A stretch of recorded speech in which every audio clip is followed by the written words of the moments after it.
बजेटमा करको दर हेरफेरको विषयलाई लिएर संसदमा सरकारको चर्को आलोचना, अनावश्यक आशंका नगर्न अर्थमन्त्री महतको आग्रह। एमालेमा कार्यकारी नेतृत्वमा निर्वाचित वा मनोनित हुनका लागि 70 वर्षे उमेर हद हट्यो। दोस्रो पुस्ताका नेतालाई कार्यकारी पदमा छिट्टै पुग्न भने अवरोध।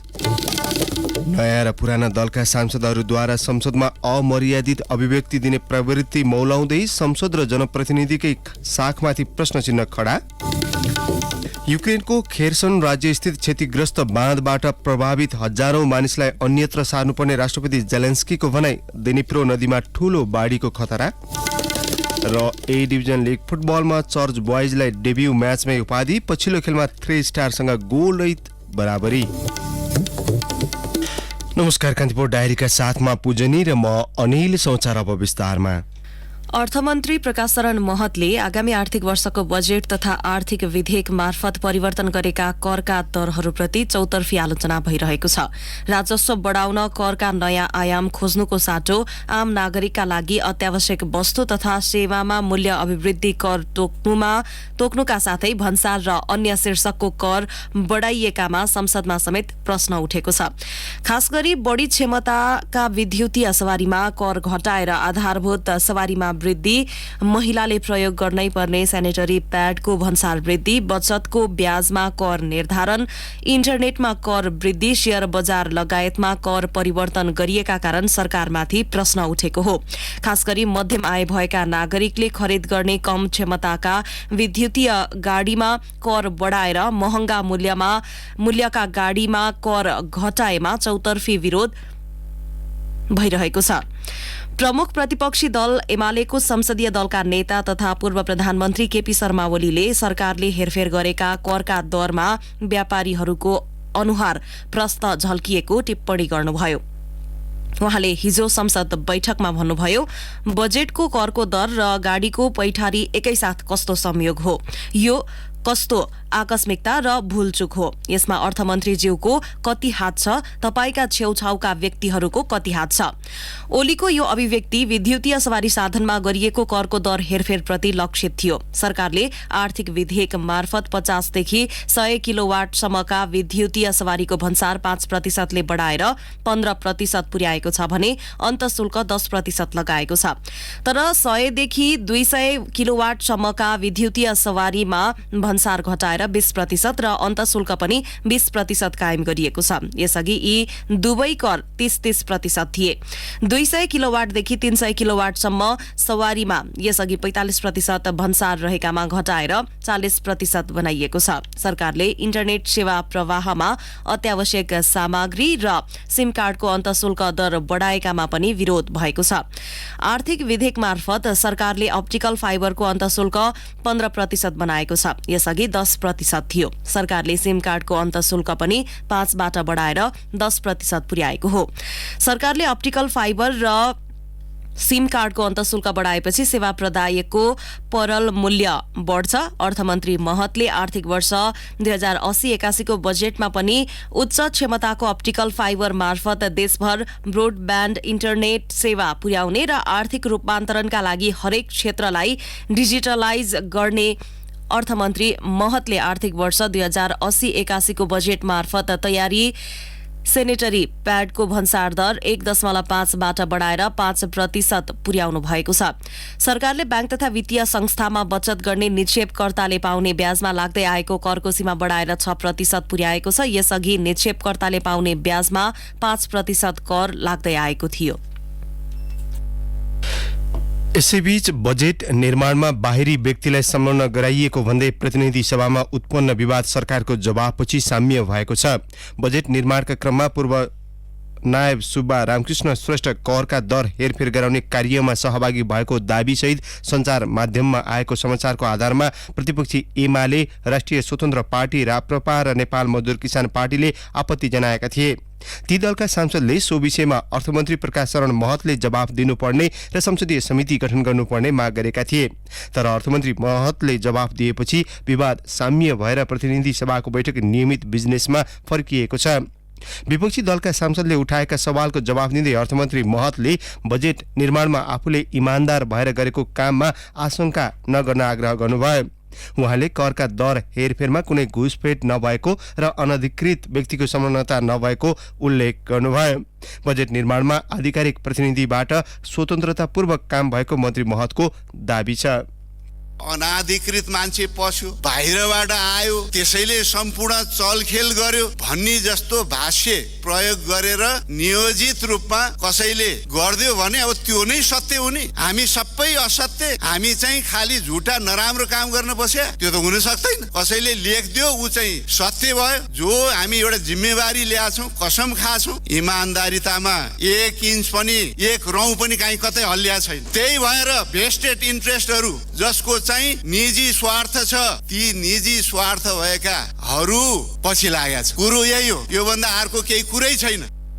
अघिल्लो सरकारको पालामा करारमा नियुक्त भएका श्रेष्ठलाई सहयोगीका रूपमा बजेट निर्माणमा सहभागी गराइएको मन्त्री महतले सदनलाई जानकारी गराउनुभयो। पूर्व नासु श्रेष्ठ बजेटका विषयका लागि इन्ट्री गर्ने भूमिकामा मात्रै भएको अर्थमन्त्रीको भनाइ छ। म आउनुभन्दा अगाडि नै नियुक्ति रामकृष्ण श्रेष्ठजीले प्राप्त गरिसक्नु भएको थियो। आधिकारिक रूपमा कर्मचारीकै रूपमा उहाँले सहयोगीको भूमिका निर्वाह गर्नुभयो। न कि यो निर्णय प्रक्रियामा उहाँ हुने त कुरै भएन। त्यो निर्णय प्रक्रियामा, त्यो गोप्य निर्णय गर्ने ठाउँमा उहाँ कहीँ कतै हुनुहुन्न। यसअघि प्रमुख प्रतिपक्षी दल एमालेका प्रमुख सचेतक पदम गिरीले बजेटका समयमा हुने यस्ता घटनाहरूको निष्पक्ष छानबिनका लागि संसदीय समिति गठन गर्नुपर्ने माग गर्नुभयो। उहाँले बजेटमा करको दायरा हेरफेर भएको र अनधिकृत व्यक्तिको संलग्नता रहेको भन्ने विषयमा अर्थमन्त्रीको चित्त बुझ्दो जवाबको माग समेत गर्नुभएको थियो। बजेट भाषण हुँदै थियो, त्यसको अघिल्लो दिन मध्यरातमा फेरि त्यहाँ पनि बिचौलियाहरू लाने काम भएको छ र फेरि बिचौलियाहरू राखेर करको दर तलमाथि पार्ने काम भएको छ भन्ने कुरा हामीले सुनिरहेका छौँ। यो यथार्थ के हो, यसको विषयमा माननीय अर्थमन्त्रीज्यूले रोस्टममा आएर चित्त बुझ्ने गरी जवाफ दिनु पर्यो। होइन भने हामीलाई चित्त बुझेन भने संसदीय छानबिन समिति बनाएर यसलाई छानबिन गरेर अगाडि बढ्नुपर्छ भन्ने पक्षमा हामी छौँ सभामुख महोदय। राष्ट्रिय स्वतन्त्र पार्टीका सांसद स्वर्णिम वाग्लेले बजेट निर्माणमा कागज र औपचारिकता मिलाएर नियमावली संशोधन गरेर अख्तियारले पनि समात्न नसक्ने गरी सेटिङमा भ्रष्टाचार हुन सक्ने भएकाले त्यसको छानबिन हुनुपर्ने माग गर्नुभयो। करको दरका विषय विवादित बनेको भन्दै सांसद वाग्लेले भन्नुभयो, यो वर्ष षड्यन्त्रमूलक ढङ्गले निश्चित व्यापारिक घरानालाई अनुचित लाभ हुने गरी अपारदर्शी ढङ्गले करका दरमा हेरफेर गरिएको छ कि छैन। 2. एचएस कोड हार्मोनाइज सिस्टमको विज्ञ भनेर संलग्न गराइएका व्यक्तिलाई विधि र प्रक्रिया पुर्याएर सल्लाहकारीय भूमिकामा राखिएको हो कि होइन। र 3. 30 वर्षसम्म 3 करोड जनसङ्ख्या भएको देशमा एचएस कोडका दरहरू टाइप गर्न सक्ने जनशक्तिको आकार के 1 जना वा 2 जना मात्रै हुन्?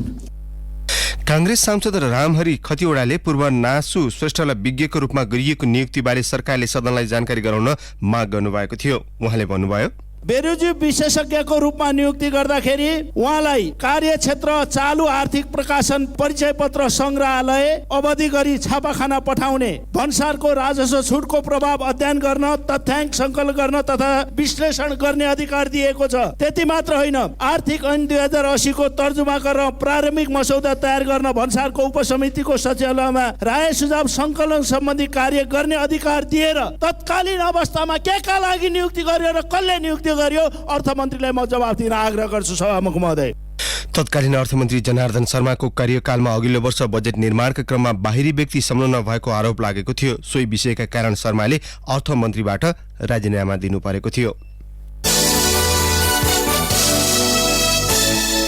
एमाले कार्यकारी नेतृत्वमा निर्वाचित वा मनोनित हुन चाहिने 70 वर्षसम्मको उमेर हद हटाएको छ। एमाले सचिवालय बैठकले कार्यकारी कमिटिको पदाधिकारी वा सदस्यमा निर्वाचित वा मनोनित हुन 70 वर्ष उमेर पूरा नभएको हुनुपर्ने विधानको व्यवस्था निलम्बन गरेको हो। यो निर्णयले दोस्रो पुस्ताका नेता अध्यक्ष सहित कार्यकारी पदमा छिट्टै पुग्ने सम्भावनामा अवरोध गर्ने भएको छ। एमाले अध्यक्ष केपी शर्मा ओलीले शुक्रबारको सचिवालय बैठकमा विधान महाधिवेशनबाट उमेर हद सम्बन्धी व्यवस्था हटाउने गरी हाललाई निलम्बन गर्न प्रस्ताव राख्नु भएको थियो। एमालेका एक पदाधिकारीका अनुसार एकीकृत समाजवादीबाट एमाले प्रवेश गरेका मुकुन्द नेउपान्यालाई केन्द्रीय सदस्य बनाउनु पर्ने भन्दै सो प्रस्ताव गरेका थिए। ओलीको भनाई उद्धृत गर्दै ती पदाधिकारीले भने, अर्कोबाट आउनु भएको नेतालाई केन्द्रीय सदस्य बनाउन मिलेन, हामीलाई यो विधानको व्यवस्थालाई निलम्बन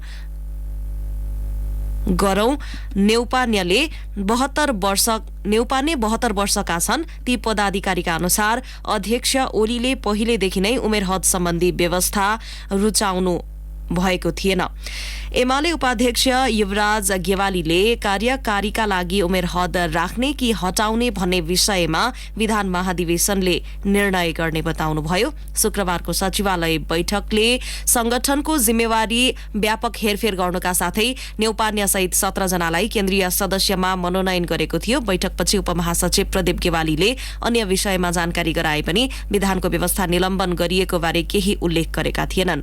एमालेका नेताहरूले यस विषयमा सार्वजनिक टिप्पणी गर्न चाहेनन्। एमालेको 2065 सालमा बुटवलमा भएको 8औं महाधिवेशनले एउटै कार्यकारी पदमा 2 पटक भन्दा बढी निर्वाचित हुन नपाउने व्यवस्था गरेको थियो भने 2071 मा काठमाडौँमा भएको 9औं महाधिवेशनले 70 वर्षको प्रावधान ल्याएको थियो। मोदनाथ प्रसृतले उमेर ढल्किँदै गएपछि कार्यकारी पदमा बस्न नहुने भन्दै बुटवल महाधिवेशनबाट अवकाश लिनुभएको थियो। भरतमोहन अधिकारी र सिद्धिलाल सिंह 9औं महाधिवेशनबाट पार्टीको कार्यकारी जिम्मेवारीबाट अलगिएका थिए। 10औं महाधिवेशनमा सत्यनारायण मण्डल लगायत नेता 70 वर्षे प्रावधानका कारण पार्टीबाट बाहिरिएका थिए। कान्तिपुर डायरीमा अब ब्रेकको पालो। कान्तिपुर डायरीमा अब बाँकी प्रसङ्ग। सुरुमा कान्तिपुर सविस्तार। कान्तिपुर सविस्तार।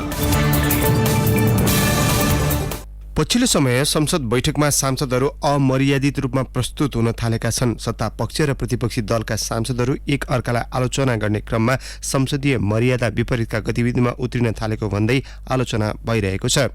पछिल्लो पटक संसदमा पुगेका दल मात्र नभई संसदीय अभ्यासमा खारिएका दलका सांसदले बैठकमा दिएका अभिव्यक्तिबाट समग्र संसदकै मर्यादामाथि प्रहार गरिएका छन्।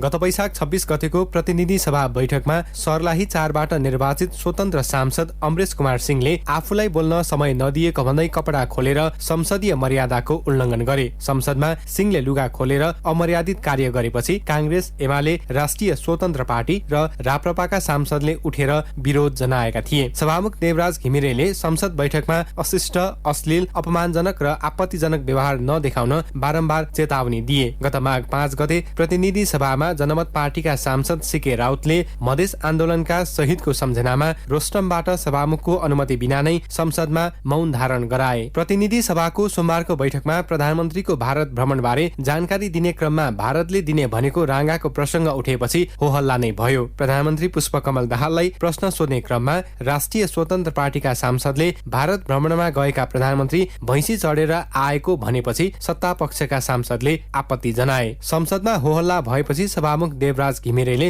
भैँसी चढेर आएको भन्ने शब्द रेकर्डबाट हटाउन निर्देशन नै दिए। मान्य सदस्यहरू, भैँसी चढेर आएको भन्ने शब्द यो रेकर्डबाट हटाउनको लागि म सचिवालयलाई निर्देशन दिन्छु।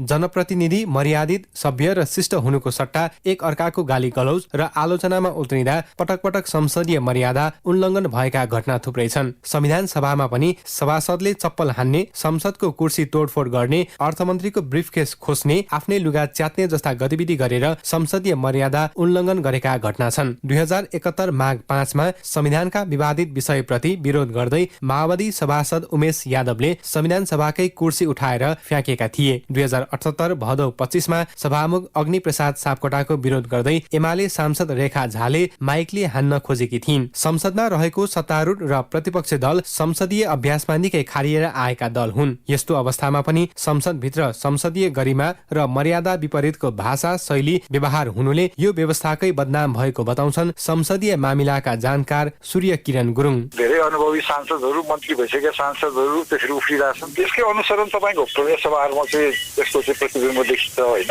यस्तो प्रकार भद्रगोल अरू पनि जनप्रतिनिधि भएको निकायमा यसले नकारात्मक प्रभाव पार्छ र यसले त ओभरअल तपाईँको भनौँ न जुन व्यवस्था बदनाम भइसकेका छन्, मान्छेहरू आक्रोशित छन्, यो व्यवस्थाको खिल्ली उडाउने, यसप्रति भनौँ न विश्वासको कमी ल्याउने काम त उहाँहरूले गरिरहनु भएको। त्यसो उहाँहरू नै भाषण गर्नुहुन्छ यो व्यवस्थामाथि खतरा छ भनेर कहाँबाट खतरा छ उहाँहरूबाट छ। त्यो पहिला आफै सोचिनु पर्यो नि। धेरै पटक सांसद भइसकेका उहाँहरूलाई अनुभव छ, उहाँहरूले चाहिँ भनौँ न आफ्नो व्यवहार स्वयं राख्नु। अहिलेको संसदमा धेरै नयाँ अनुहार भएकाले संसदीय अभ्यासमा अभ्यस्त देखिँदैनन्। जनप्रतिनिधिमूलक थलो संसदमा गएर सांसदहरू अमर्यादित ढंगले प्रस्तुत हुन थालेपछि आलोचना चुलिएको छ। देशकै गरिमामय संस्थामा गएर सांसदहरू एक अर्कालाई तुच्छ अभिव्यक्ति दिँदै अमर्यादित ढंगबाट प्रस्तुत हुने गरेको भन्दै संसद भित्रैबाट आवाज उठ्न थालेको छ। सोमबारको बैठकमा भएको भनाभनलाई शान्त गर्ने प्रयासमा नेपाली कांग्रेसका सांसद विश्व प्रकाश शर्माले भने, चाहे सत्तापक्षको सन्दर्भमा होस् चाहे प्रतिपक्षको सन्दर्भमा होस्, यो विधेयकमा रहेको जे विषय छ त्यसलाई राख्नु पूर्व बडा विनम्रतापूर्वक अपिल र आग्रह गर्न चाहन्छु। विषयमा वस्तुगत भएर गम्भीरतापूर्वक छलफल गरौँ, आवेगलाई चाहिँ तिलाञ्जली दिने कोसिस गरौँ। प्रतिपक्षी दलका सदस्यले बोल्दै गर्दा यताबाट साथीहरूले आवाज उठाउनु भयो र उहाँले बोल्दै गर्दा अलिकति डिस्टर्बको अनुभूति भयो। हामी सांसदहरूले राख्दै गर्दा हाम्रो समयको उपयोग गर्ने जति संविधानले अधिकार दिएको छ त्यतिकै यो देशको सम्माननीय प्रधानमन्त्रीले आफ्नो कुरा राख्ने कुरा र राख्दै गर्दा संयम र धैर्यतापूर्वक सुन्नुपर्ने विषय हामीले आत्मसात गरौँ, आग्रह गर्न चाहन्छु। संसद जनताको सार्वभौम सत्ताको प्रयोग गर्ने सर्वोच्च निकाय हो, तर बेला बेला संसदभित्र सांसदले अमर्यादित र अराजक व्यवहार देखाउँदा संसदीय व्यवस्थाको अपमान हुने गरेको छ। प्रतिनिधि सभा बैठक सञ्चालन नियमावलीले बैठकको सुव्यवस्था कायम राख्न सभामुखलाई विशेष अधिकार दिएको छ। बैठकमा भाग लिने सदस्यले पालना गर्नुपर्ने नियम पनि उल्लेख छ। सांसदको बोल्ने, बस्ने, हिँड्ने तरिकासँगै सभामुखको आसन तथा बोलिरहेका सदस्यको बीचबाट हिँड्न र सभामुखको आसनतर्फ पिठ्यू फर्काएर बस्न नहुने लगायतसम्मका विषय नियमावलीमा समावेश छन्। संसदीय मामिला जानकार गुरुङ भन्छन्, सभामुखले सम्झाउने हो, प्रधानले तपाईँको चेतावनी दिने हो, चेतावनी दिएर पनि नमानेपछि निष्कासन गरिदिने हो होइन। त्यसले गर्दाखेरि फेरि अब हाम्रो सांसद के छ भनेर आफैले बनाएको नियम आफै पालना गर्नुहुन्न, उहाँहरू अझै उग्र हुनुहुन्छ होइन। त्यसले गर्दाखेरि सभामुख विचारहरूले त के भेन्टिलेट गर्न दिने भएको पायो। तर हिजोको प्रोसेसमा चाहिँ उहाँले भनौँ न पहिला चाहिँ अलिकति सचिवालयसँग कार्यव्यवस्था परामर्शमा छलफल गरेर प्रतिपक्षी दलको नेतालाई अगाडि बोल्न लगाउने हो या नेक्स्ट डे बोल्न लगाउने, त्यसरी मिलाउनु पर्छ।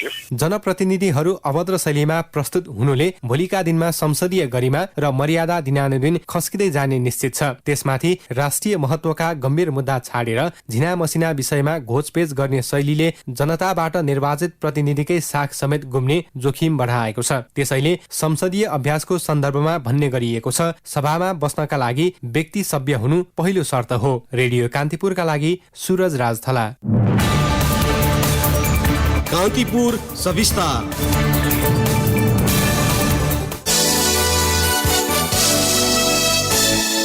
वीर अस्पतालमा धूम्रपान र सुर्तीजन्य पदार्थको अमल छुटाउन निशुल्क निकोटिन रिप्लेसमेन्ट थेरापी शुरू गरिएको छ।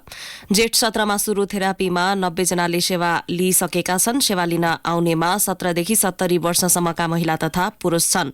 अस्पतालका कार्यकारी निर्देशक डाक्टर सन्तोष पौडेलले भन्नुभयो, धूम्रपान तथा सुर्तीजन्य पदार्थ सेवन गर्नेहरूको अमल छोडाउन यो एउटा उपचार प्रक्रिया हो। उपचार अन्तर्गत निकोटिनको पूर्ति गराउन समान प्रभाव दिने निकोटिन च्युइङ्गम उपयोग गरिन्छ। उहाँका अनुसार अस्पताल पुग्नेहरूमा चुरोट, सुर्ती मिसाइएको गुटखा, खैनी लगायत अन्य सुर्तीजन्य पदार्थ सेवन गर्नेहरू छन्। विश्व स्वास्थ्य संगठन WHO का अनुसार सुर्तीको खतराबारे सचेत हुने धेरैजसो यसको अमल छाड्न चाहन्छन्। सुर्तीजन्य पदार्थमा हुने निकोटिन अत्यधिक कडा नशा हो। बिना कुनै सहयोग सुर्ती छाड्न प्रयास गर्ने 4% प्रयोगकर्ता मात्र सफल हुन्छन्। तर चिकित्सकीय निगरानीमा निकोटिन च्युइङ्गम खाँदा यस्ता अमल छोड्नेको संख्या बढेको पाइन्छ।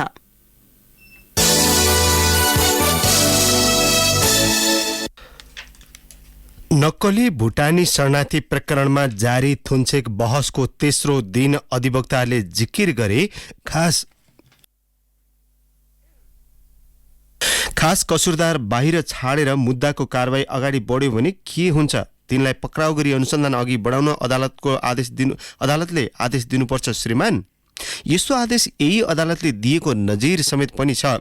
पक्राउपछि गरिएको बयानमा बिचौलियाहरूले पूर्व गृह सचिव प्रेम कुमार राई, केपी शर्मा ओलीका सल्लाहकार अजय क्रान्ति साक्य र उहाँका प्रमुख स्वकीय सचिव राजेश बज्राचार्यदेखि पूर्व गृहमन्त्री रामबहादुर थापा, उहाँका छोरा प्रतीक थापा, उहाँकी सांसद पत्नी नैनकाला थापा र काठमाडौँ महानगरपालिकाका पूर्व मेयर विद्यासुन्दर साक्यका निजी सचिव राजेश्वर स्थापितलाई समेत पैसा खुवाएको बयान दिएका छन्। 800 भन्दा बढी नेपालीलाई नक्कली परिचय दिलाएर अमेरिका लैजाने सपना देखाई करोडौं रुपियाँ असुल्ने दुष्कर्ममा संलग्न सानु भण्डारी र केशवप्रसाद दुलालको बयानमा यो प्रसङ्ग छर्लङ्ग हुने गरी आएको भन्दै छुटेका उच्च पदस्थलाई अनुसन्धानको दायरामा ल्याउन अदालतले आदेश दिन सक्नेतर्फ जाहेर वालाका तर्फबाट बहस गर्नेहरूको थियो। पक्राउ परेका 18 मध्येका अभियुक्त भुटानी शरणार्थी नेता टेकनाथ रिजालले समेत टोपबहादुर रायमाझीको सहयोगमा शरणार्थी मामिला हल गर्ने भनी केपी ओलीदेखि पुष्पकमल दाहालसम्मलाई भेटेको बयान दिएका छन्। प्रहरीले फेला पारेको अडियोमा कांग्रेस सभापति शेरबहादुर देउवाकी पत्नी सांसद आर्जु राणा र बालकृष्ण खाँडकी पत्नी सांसद मन्जुले रकम लिएको समेत खोलिसक्दा पनि उनीहरू पक्राउ नपर्नु न्यायिक रोहमा मान्य नहुने अधिवक्ताहरूको जिकिर छ। अभियुक्तमध्ये केशव दुलाल र सानु भण्डारीले बयानमा पोलेका उच्च ओहदाका मानिसलाई सरकारले कारबाहीको दायरामा नल्याई मुद्दा चलाइरहेको भन्दै यसलाई इजलासले नोटिसमा लिनुपर्ने माग अधिवक्ताहरूले गरेका छन्। अधिवक्ता हरिप्रसाद कट्टेलले भन्नुभयो, श्रीमान, यो मुद्दामा ठूला मानिसहरू समातिएका छैनन्, जबकि अभियुक्तले बयानमा तिनको नाम पोलिसकेका छन्। उनीहरू राज्यका सबैभन्दा ठूला मानिस भएकाले प्रहरीले हिम्मत गर्न सकेन। अब इजलासबाट यसलाई न्यायिक नोटिसमा लिएर अनुसन्धान गराउने आदेश गरी पाऊँ। तेस्रो दिनको थुन्चेक बहसमा हिजोको बहस सरकारी वकिल सूर्यबहादुर परियारले गर्नुभएको थियो। बहसका क्रममा टेकनाथ रिजालले रायमाझीदेखि ओलीसम्मको नाम पोलेकाले संगठित अपराधको जरो देश हाँकिरहेका मानिससम्म पुगेको देखिएको जिकिर गर्नुभएको थियो।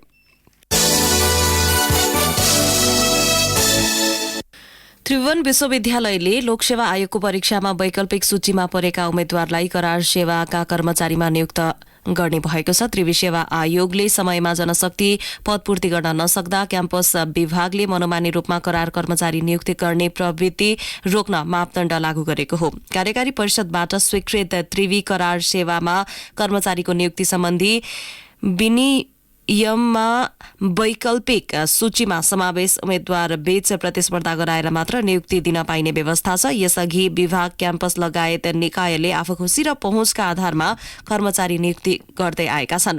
आगामी दिनमा सेवा आयोगले सञ्चालन गरेको परीक्षा लोकसेवा र प्रदेश लोकसेवाको समान श्रेणीको पदमा वैकल्पिक वा अस्थायी करार सूचीमा परेका मध्येबाट मात्र नियुक्ति दिनुपर्नेछ।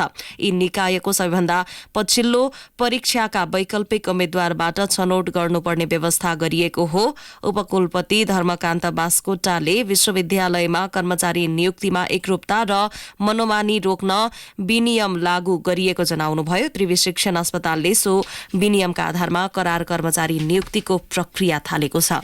कान्तिपुर डायरीमा पुनः ब्रेकको पालो। कान्तिपुर डायरीमा अब आर्थिक प्रसंग। विराटनगर भन्सारी यार्डसम्म कार्गो रेलबाट सस्तो ढुवानी लागतमा औद्योगिक कच्चा पदार्थ आयात हुन थालेपछि सुनसरी मोरङ औद्योगिक क्षेत्रका उद्योगीमा उत्साह बढेको छ। ढुवानी लागत र समय बढी लाग्ने भन्दै त्यहाँबाट विस्थापित उद्योगी र व्यवसायी पुनः सोही ठाउँमा फर्किने वातावरण कायम भएको उनीहरूको भनाइ छ।